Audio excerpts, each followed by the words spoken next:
hello नमस्कार मैं मानस गार्गे आपनालोকক only competition APSC ले स्वागतम জনাইছো মণিপুৰ 2023 এটা ঘটনা 23 পৰা এতিয়া 2026 পালেহি শেষ সময় পাইছেহি 13 ফেব্ৰুৱাৰী দিনাখন গটিকে মিডিয়াত আকৌ এই বিষয়টো চৰ্চালৈ আহিছে গটিকে মণিপুৰত কি হৈছিলে কেনেকৈ হৈছিলে প্ৰেসিডেন্ট ৰুল কেতিয়া লাগিলে এতিয়া কিহৰ কাৰণে গভৰ্নমেন্ট ফৰ্ম কৰিবৰ কাৰণে বিচাৰি আছে নে প্ৰেসিডেন্ট ৰুল আৰু এক্সটেনশন হ'ব নেকি এই গুটেখিনি বিষয় আমি এই ভিডিওটোত অলপমান ডিসকাস কৰো তো কাহিনীটো আৰম্ভ হৈছিল 2023 ত সো 2023 মে মাহত এই গুটে ষ্টৰীটো বিগিনিং আছিল তো মণিপুৰৰ যদি আমি প্ৰথম ম্যাপখন চাই লওঁ তেতিয়া আমি ভালকৈ বুজি পাম এখন নৰ্থ ইষ্টৰ ম্যাপ অসমৰ লগত বাউন্ডাৰী লাগি আছে মণিপুৰৰ অৰুণাচল প্ৰদেশ নাগালেণ্ড মণিপুৰ মিজোৰাম মেঘালয় সো মণিপুৰৰ লগত ইন্টাৰনেশ্যনেল বৰ্ডাৰো লাগে म्यांमार बांग्लादेशৰ নালাগে দেই म्यांमाৰৰ বৰ্ডাৰ লাগে মণিপুৰৰ যোনটো আমি ডেমোগ্ৰাফিক চাব যাওঁ তাতে ট্ৰাইবস আছে মেটি কমিউনিটি আছে জো কমিউনিটি আছে নাগা কমিউনিটি আছে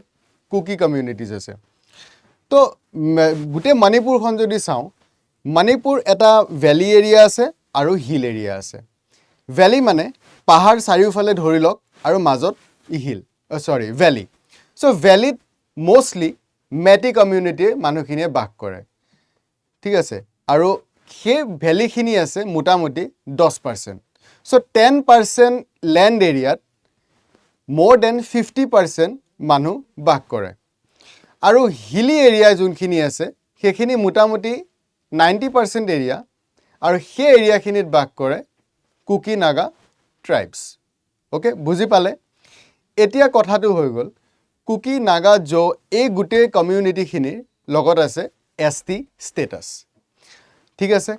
এতিয়া যেহেতু এসটি স্ট্যাটাস আছে গতিকে তেওঁলোকে বহুতো বেনিফিটস পায় আমি সকলোৱে জানো আৰু মেটি যোনখিনি কমিউনিটি আছে যাৰ পাৰ্সেন্টেজটো বেছি আছে more than 50% মণিপুৰৰ পপুলেশন যদি চাওঁ মেটি কমিউনিটি আছে ঠিক আছে আৰু তেওঁলোকে এডুকেশন গুড ইনফ্ৰাষ্ট্ৰাকচাৰ সব ফালৰ পৰা তেওঁলোক এডভান্স কিন্তু 10% ল্যান্ড এৰিয়া ওকে এতিয়া এই কাহিনীটো আৰম্ভ হৈছিল হাই কোৰ্টৰ এটা ৰুলিংৰ পৰা হাই কোৰ্টে ক'লে যে যোনখিনি 10% ল্যান্ড এৰিয়াত ইমানখিনি বেছি পপুলেশন আছে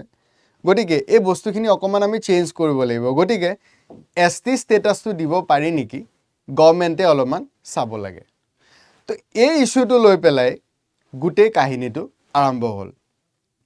ঠিক আছে গুটে কাহিনীটো আৰম্ভ হৈ গল যে কোবলে ধৰিলে কুকি নাগা বা এই কমিউনিটিখিনিয়ে কোবলে ধৰিলে কি আপোনালোক আমাতকে এডভান্স হয় আপোনালোকৰ ওচৰত ল্যান্ড কম থাকিব পাৰে কিন্তু আপোনালোক পলিটিক্যালি আমাতকে সুপিৰিয়ৰ হয় পলিটিক্যাল ফিল্ডত বেছি আপোনালোক আছে এডুকেশনত আপোনালোক বহুত এডভান্স হয় তো নানান ধৰণৰ কথা আহিলে গতিকে তেতিয়াই কি হৈ গল এটা প্ৰটেষ্ট এটা ভায়োলেন্স ইৰাপ্ট হৈ গল কিন্তু বহুতে কয় যে এটো এটা কমপ্লিটলি এটা বনোৱা এটা ষড়যন্ত্ৰ আছিল ওকে এটা বনোৱা ষড়যন্ত্ৰ আছিল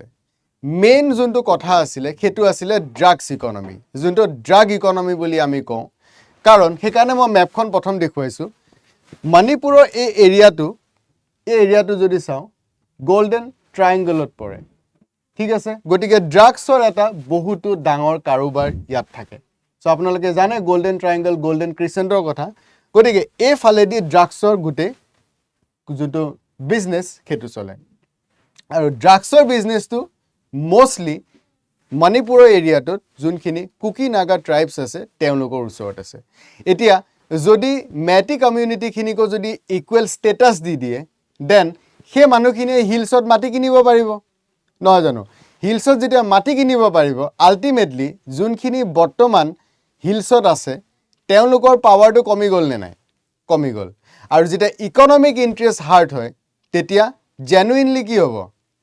প্ৰটেষ্ট ইৰাপ্ট হ'ব আৰু ইয়াৰ বিহাইণ্ডত অকল ন্যাশনাল পাৱাৰছে নাই ইন্টাৰনেশ্যনেল পাৱাৰছো আছে যেনে ইউনাইটেড ষ্টেটছ অফ আমেৰিকা বহুতে এটো এটা কমেন্ট কৰে যে ইউনাইটেড ষ্টেটছ অফ আমেৰিকাই প্ৰথম বাংলাদেশত এটা বেছ বিচাৰিছিল বেছটো নাপালে ইণ্ডিয়াটো বিচাৰিছিলে ইণ্ডিয়াও নিদিলে কিহৰ কাৰণে চাইনা কাউণ্টাৰ কৰিবৰ কাৰণে যেটো ইণ্ডিয়াত নোৱাৰিলে গতিকে এই গোটেই খেলাখন ফৰেন পাৱাৰছে খেলি আছে কাৰণ ড্ৰাগ ইকনমি এটা গ্লোবেলি বহুত ডাঙৰ ইকনমি হয় আৰু এই গোটেই মেপখন যদি চাই আপোনালোকে হয়তো বুজি পাইছে গতিকে এই গোটেই বিজনেছ এম্পায়াৰটো বচোৱাৰ কাৰণে এই গোটেই ভায়োলেন্সটো ইৰাপ্ট হৈছে বুলি বহুতে এই কথাটো কয় বাট কথাটো যিয়ে নহওক হাইকোৰ্টৰ ৰায় এটা হাইকোৰ্টে যদি সেই বস্তুটো ৰায় দি দিয়ে গভৰ্ণমেণ্টে যদি মেটি কমিউনিটিখিনিকো যদি ছাপোৰ্ট কৰি দিয়ে তেতিয়া মেটি কমিউনিটিখিনিয়ে হিলছত যাব পাৰিব আৰু হিলছত গুচি যোৱা মানে যোনখিনি হিলছত অলৰেডি আছে তেওঁলোকৰ যোনটো ইকনমিক যোনটো বিজনেছ সেই বিজনেছটোত এটা কি হ'ব প্ৰব্লেম আহি যাব আই হোপ আপোনালোকে বুজি পাইছে এতিয়ালৈকে কথাখিনি গতিকে 2023ত প্ৰটেষ্ট আৰম্ভ হৈ গ'ল আৰু প্ৰটেষ্ট ইমানেই ভয়াৱহ আছিলে completely reckless violence completely crackdown law and order failure গোটেই তাৰপিছত এক বছৰটো যেনে তেনে চলিল 2025ত ফাইনেলি যোনজন মণিপুৰৰ CM আছিলে বীৰেন সিং তেখেতে ৰিজাইন কৰি দিলে এইটো ফেব্ৰুৱাৰী 2025ৰ আৰ্টিকেল হয় 13 ফেব্ৰুৱাৰী 2025 মানে যোৱা বছৰ ফেব্ৰুৱাৰী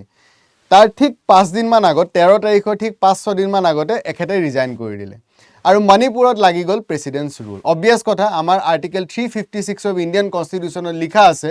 যে যেতিয়া ষ্টেটৰ ল এণ্ড অৰ্ডাৰ ফেইল হৈ যাব কনষ্টিটিউশ্যনৰ মতে নচলে তেতিয়া এটা ৰাইটফুল ডিচিজন হৈ যায় প্ৰেচিডেণ্ট ৰুল ইম্প'জ কৰিবৰ কাৰণে তাৰ কাৰণে গভৰ্ণৰে ৰিপৰ্ট পঠিয়াব লাগে আৰু সেইমতে ভাৰত চৰকাৰ মানে প্ৰেচিডেণ্টে সেইমতে প্ৰেচিডেণ্ট নিজৰ ৰুল ইমপ্লিমেণ্ট কৰিব পাৰে সব বস্তু তেনেকৈ হৈ গ'ল প্ৰেচিডেণ্ট ৰুল ইম্প'জ কৰি দিলে মণিপুৰত 2025ৰ ফেব্ৰুৱাৰীত এতিয়া আমাৰ সংবিধানে কয় যে প্ৰেচিডেণ্ট ৰুল মেক্সিমাম 1 বছৰ ৰাখিব পাৰি অলৰাইট 1 বছৰলৈকে পাৰি 1 বছৰৰ পিছত যদি আমি এক্সটেনশ্যন কৰিব লাগে তেতিয়াহ'লে তাত দুটা কণ্ডিশ্যন আছে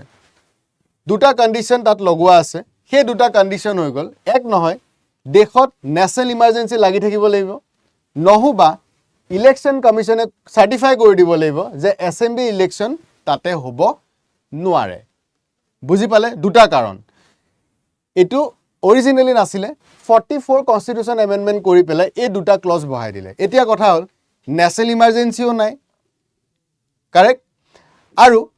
চেণ্ট্ৰেল গভৰ্ণমেণ্টৰ ফালৰ পৰা কৈ আছে মানে বিচাৰি আছে যে সোনকালে তাতে পপুলাৰ গভৰ্ণমেণ্ট এখন ছেটআপ হওক যোনখন বীৰেন সিঙৰ যোনজন তেতিয়া চিফ মিনিষ্টাৰ আছিলে এখেতৰ যোনখন গভৰ্ণমেণ্ট আছিলে সেইখনৰ টাইম আছিলে 2027ৰ লৈকে এতিয়া 2026 চলি আছে 27লৈকে টাইম আছিলে ঠিক আছে এতিয়া প্ৰেচিডেণ্ট ৰুল ইম্প'জ কৰিছিলে 2025ত 13 তাৰিখে 1 বছৰ হ'বহি এতিয়া আৰু ছমাহে এক্সটেনশ্যন কৰিব লাগে গতিকে ফেব্ৰুৱাৰীত আগষ্ট মাহত এক্সটেনশ্যনো দি দিলে এতিয়া আৰু ফাৰ্ডাৰ এক্সটেণ্ড কৰিব নোৱাৰে কাৰণ এক্সটেণ্ড কৰিবলৈ দুটাই পইণ্ট আইদাৰ নেশ্যনেল ইমাৰ্জেঞ্চি নহবা ইলেকশ্যন কমিশ্যনে চাৰ্টিফাই কৰিব লাগিব এতিয়া এইটো এপ্ৰুভ কৰি দিয়াৰ পিছত এতিয়া finally Manipur set to complete a ইয়াৰ এই 13 ফেব্ৰুৱাৰী আহি আছে যোনটো আণ্ডাৰ প্ৰেচিডেণ্টছ ৰুল এতিয়া চেণ্টাৰে বাইণ্ড হয় কি এইটো লিফ্ট কৰি দিব লাগে আৰু পপুলাৰ গভৰ্ণমেণ্টখন দিব লাগে সব ঠিকে আছে এতিয়া কথাটো হ'ল চেণ্ট্ৰেল গভৰ্ণমেণ্টে কিয় পাৰা নাই গভৰ্ণমেণ্টৰ ইচ্ছাও আছে ইয়াত প্ৰব্লেমটো আহি গ'ল কমিউনিটিখিনিৰ মাজত যোনটো অলৰেডি আছিলে মই আৰম্ভণিতে কৈছিলোঁ মেটি কমিউনিটি আৰু কুকি নাগা যোনখিনি ট্ৰাইবছ আছিলে তেওঁলোকৰ মাজত গোটেই ফাইটছটো হৈছিলে হয় এতিয়া সেইটোৱে কাহিনীটো হ'ল মেটি কমিউনিটিৰ ফালে যোনখিনি MLAs আছিলে তেওঁলোকৰ কোনো প্ৰব্লেম নাই ওকে আৰু বিজেপিৰ যোনটো চেণ্ট্ৰেলত ৰুলিং পাৰ্টি আছে আৰু মণিপুৰতো বীৰেন সিঙৰ যোনখন গভৰ্ণমেণ্ট আছিলে সেইখনো বিজেপিৰে আছিলে গতিকে মণিপুৰত টোটেল 6 আছে সিট আছে 60টা 60 গতিকে 31টা সিট লাগে মেজৰিটিৰ কাৰণে আৰু বিজেপিৰ ওচৰত বৰ্তমান মণিপুৰত আছে 37টা সিট গতিকে বিজেপিৰ ওচৰত পলিটিকেল ছাপোৰ্টো আছে আৰু 1 বছৰ হ'ব গৈ আছে গতিকে গভৰ্ণমেণ্টখনো ইয়াতে কি কৰিব লাগে ৰিইনষ্টেট কৰি দিব লাগে কাৰণ বেছি দিন যদি প্ৰেচিডেণ্ট ৰুল চলি থাকে যোনখন গভৰ্ণমেণ্ট চেণ্টাৰত থাকে সেইখনৰ প্ৰতিও এটা বেয়া ভাৱ মানুহৰ অট'মেটিকেলি জন্মে গতিকে উইল আছে কিন্তু পাৰা নাই ইয়াতে যোনটো ফ্ৰেকশ্যন আছিলে কুকি গ্ৰুপছৰ সেই কুকি গ্ৰুপছ যোনটো আছিলে এই গ্ৰুপছটোৱে কি কৈ আছে এহেঁতৰ এটা বহুতো ডাঙৰ ডিমাণ্ডটো হৈ গ'ল মেটি কমিউনিটিয়ে যেনেকৈ আছে তেনেকৈ থাকোঁ আমাৰ একো প্ৰব্লেম নাই কিন্তু যোনটো আমাৰ এৰিয়া যোনটো মই কৈছিলোঁ হিল পাৰ্টটো এই পাৰ্টটো আমাক অকলে এডমিনিষ্ট্ৰেশ্যন দিব লাগে মানে চিম্পল ভাষাত যদি ক'ব যাওঁ এখন ইউনিয়ন টেৰিটৰি ডিক্লেয়াৰ কৰিবৰ কাৰণে দিছে বুজি পালে এখন ইউনিয়ন টেৰিটৰি ডিক্লেয়াৰ কৰিবৰ কাৰণে এই গ্ৰুপটোৰ ডিমাণ্ড এওঁলোকৰ এটা মিলিটেণ্ট গ্ৰুপো আছে গতিকে মিলিটেণ্ট গ্ৰুপটো আৰু যোনখিনি কুকি এমএলএজ আছে ঠিক আছে কুকি এমএলএজ যোনখিনি এক্সিষ্টিং বৰ্তমান এমএলএ আছে কুকি এমএলএজখিনি আৰু কুকি নাগা যোনটো গ্ৰুপ আছে মিলিটেণ্ট গ্ৰুপ দুইটাই ইয়াতে একমত হৈছে আৰু কৈছে যে আমাৰ যোনটো ডিমাণ্ড যে আমাক এখন ইউনিয়ন টেৰিটৰি লাগে আমি মণিপুৰৰ লগত নাথাকোঁ আমাক ছেপাৰেট কৰি দিয়ক আৰু সেইটো বস্তু ভাৰত চৰকাৰক কৈছে আমাক ৰিটেন দিব লাগিব ৰিটেন যেতিয়ালৈকে নিদিয়ে আমি গভৰ্ণমেণ্টক ছাপোৰ্ট নকৰোঁ আৰু তেওঁলোকৰো এটা ডাঙৰ পলিটিকেল ভইচ আছে গতিকে এতিয়া বিজেপি এটা কমপ্লিটলি ডাইলেমাত আছে যে কৰা যায় কি উইলটো আছে গভৰ্ণমেণ্ট বনাই দিয়ক কিন্তু বনাও কেনেকৈ বস্তুটো বুজি পালে প্ৰথম সেইটো কণ্ডিশ্যন দ্বিতীয়তে আৰু এটা সমস্যা চলি আছে দুজন চিফ মিনিষ্টাৰ কেণ্ডিডেট ওলাইছে এজনটো বীৰেন সিং দেখালৈ আৰু এজনে দাবীদাৰ হয় যে মই CM বনিম এতিয়া দুটা ফ্ৰেকশ্যন বনি গ'ল এতিয়া দুটা ফ্ৰেকশ্যনক এক কৰিব পৰা নাই এতিয়া যোৱা বছৰ 2025 চনত গুৱাহাটীত এখন মিটিং হৈছিলে সেই মিটিংখনত Kuki groups have dug their heels in to on demand basically যোনখিনি কুকিজৰ ইনচাৰ্জেণ্ট গ্ৰুপ আছিলে plus MLAs from Kuki group তেওঁলোকে এটা বুজাবুজি আনিছিলে যে ঠিক আছে হ'ব আমি কি কয় এইটো এডজাষ্ট কৰি ল'ম 2027তো আকৌ ইলেকশ্যন আছেই তেতিয়ালৈকে আমি চেণ্ট্ৰেল গভৰ্ণমেণ্টকো টাইম দিম কথা নাই আমি হৈ যাব কিন্তু এতিয়া যেতিয়া একচুৱেল বেটেলত নামিবলগীয়া হৈছে 13 ফেব্ৰুৱাৰী ডেডলাইন হয় এতিয়া তেওঁলোকে ভয় খাইছে নিজে যে আমি যোনখিনি আমাৰ কমিউনিটি হৈ পেলাই ইমান দিনে যে কাজিয়াখন চলালোঁ প্ৰটেষ্ট যে কৰিলোঁ আমি যদি এতিয়া চেণ্ট্ৰেল গভৰ্ণমেণ্টৰ পৰা লিখাই ল'ব নোৱাৰোঁ তেতিয়াহ'লে আমি কি পালোঁ আমি মানুহৰ ওচৰত কেনেকৈ মুখ উলিয়াম তো আমি মানুহৰ ওচৰত যদি মুখ উলিয়াব নোৱাৰোঁ আল্টিমেটলি আমি কি কৰিম বস্তুটো বুজি পালে গতিকে ড্ৰাগ ইকনমিৰ পৰা প্ৰেচিডেণ্ট ৰুললৈ